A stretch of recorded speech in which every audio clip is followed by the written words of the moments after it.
I want a place to change my clothes in the bedroom. So naturally I start with the cherry logs that are laying around in the yard. Isn't that what everybody does?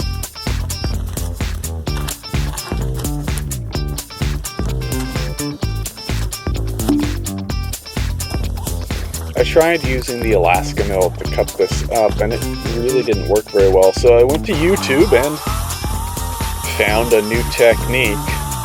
I'll link to the video that I followed.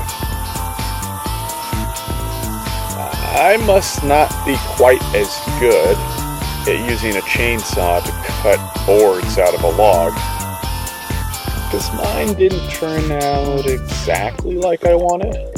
But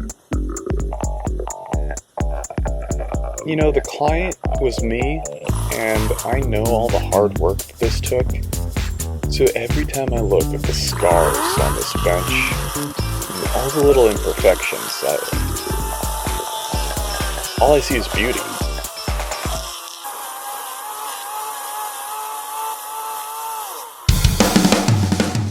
I gotta tell you, using a chainsaw to make boards like this is absolutely backbreaking. And it's probably, honestly, pretty dangerous, too. I can't wait to have my own bandsaw mill. And I'm probably going to use the design that Matthias Wandel sells on his website, but that's going to be another video. Looking at you, Matthias.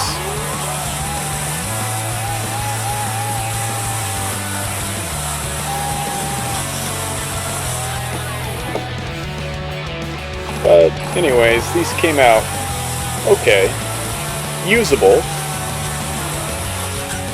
and the way I know is I used them. So the chainsaw left some disfigurements.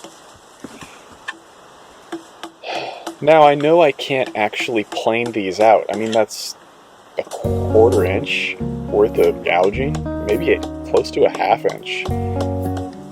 So the only real strategy I have is to chisel off the sharp edges and go from there. I really should have more clamps, but instead I just used my body weight to hold down the board and cut off that edge with the chisel.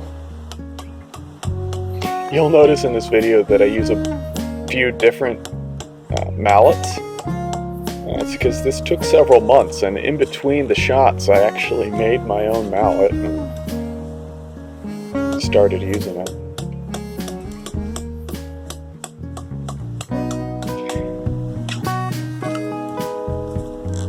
A bench like this is kind of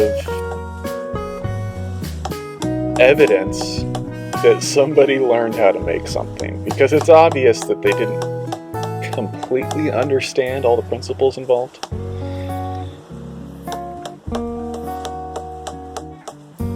But that's how we start.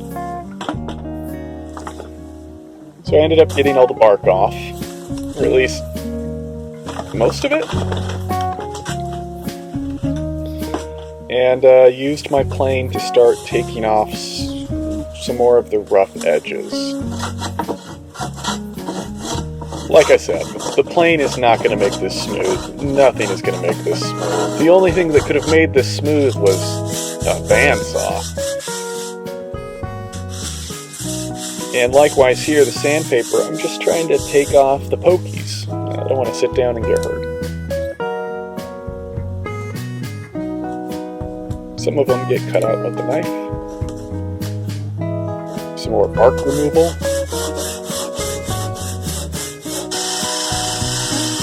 An experiment that I wouldn't recommend. And this little guy is ready to go inside and come to its final moisture level. A great way to make sure it's at the same moisture level as the house is to dry it inside the house. And so that's what I did. Took it up next to my bed where it's going to live. where it's going to help me make this a clean, safe space eventually. And this block, that chunk, that's going to be the legs. About 2 months later, I started working on the legs after it dried, and took this block and split it in two, and that's going to be the legs of the bench. So here's the score mark that I'm making as a guide to cut all the way down this block. This took absolutely forever, and my arms were incredibly tired, but at the end of it, here you go.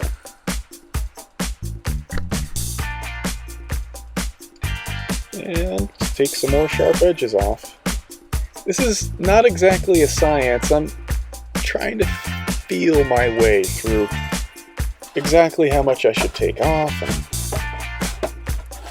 it's really pretty subjective because there is no perfection that can be achieved on this piece of wood, really.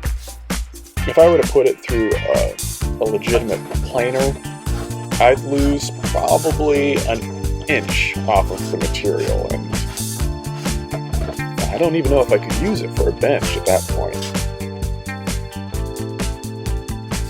I take the leg and settle it in, take a guess at where I'm going to place it, and then a marking knife at the material that I need to remove. I'm trying to make a fairly flat surface for the leg to sit on, so there won't be too much rocking.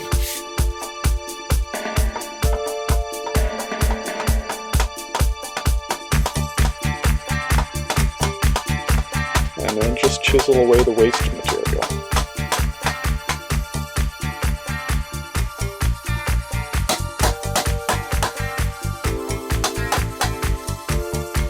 I think this is a 3/4 inch chisel, and it would be really good to have like a timber framing chisel for this. If you've got one, go ahead and use it. I don't.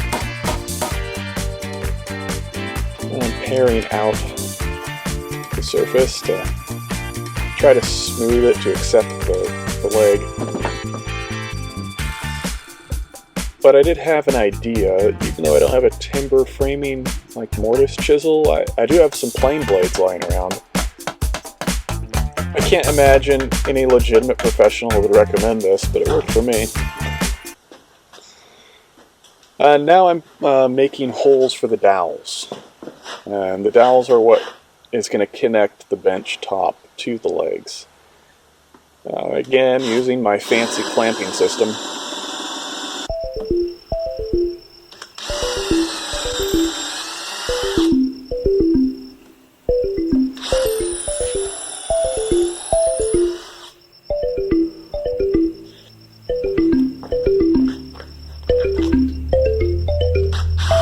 Here I'm widening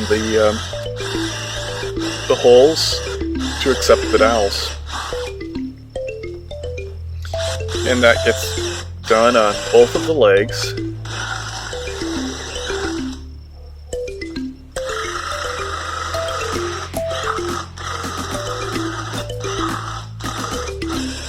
As well as the top of the bench.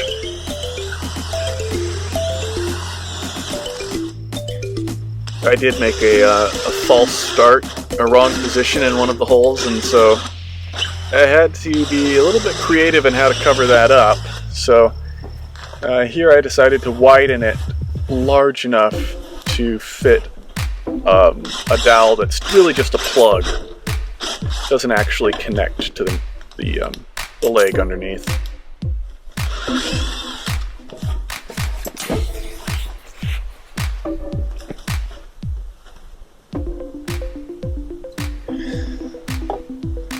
After learning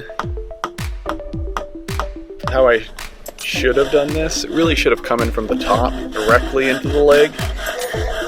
The problem with this strategy is that it left too much of a gap between the bench top and the leg. And you'll see in a minute here that I had to actually remove the leg, cut the dowel to fit again, hammer it on, and quite honestly, it didn't even quite connect, but it seems to support my weight.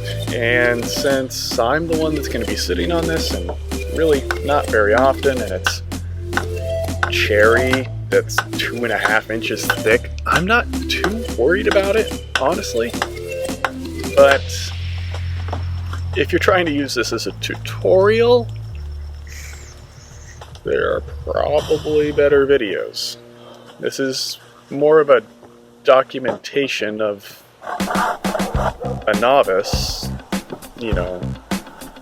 cutting his teeth on his first hardwood bench.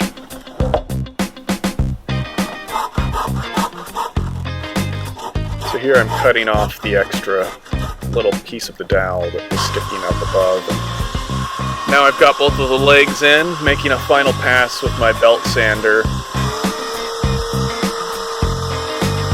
If I had a grinder, I might use that to try to remove more material and smooth things out, but I don't, so. Just a light hand sanding to get it to, I think, 400 grit. And I decided to use tung oil to finish it because that had worked pretty well on some projects in the past. I like the way it looks on cherry, and since cherry darkens, I don't want to use something that'll make the cherry prematurely darken.